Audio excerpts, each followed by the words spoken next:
journée à faire rugir les moteurs. Gaël est collectionneur de voitures traction depuis plus de 30 ans. La sienne, entièrement d'origine, a été achetée auprès d'un écrivain. Il y tient comme à la prunelle de ses yeux.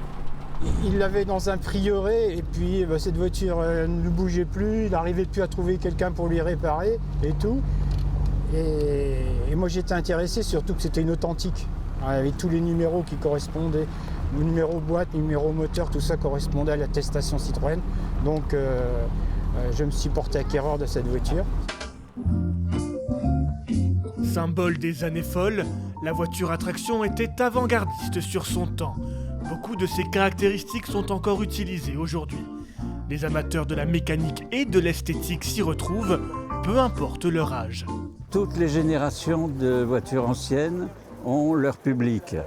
Alors la traction pour le moment, c'est peut-être pas un public très jeune, il faut le reconnaître, mais je pense qu'on a touché le fond et que, au contraire, il commence à y avoir de plus en plus de jeunes qui s'intéressent à la traction. Un rassemblement où s'exposent des voitures extrêmement rares. Cet exemplaire est exceptionnel parce qu'il est strictement d'origine.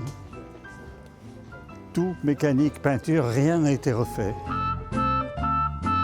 Pour les visiteurs d'un jour, c'est l'occasion d'en apprendre davantage et d'en prendre plein les yeux.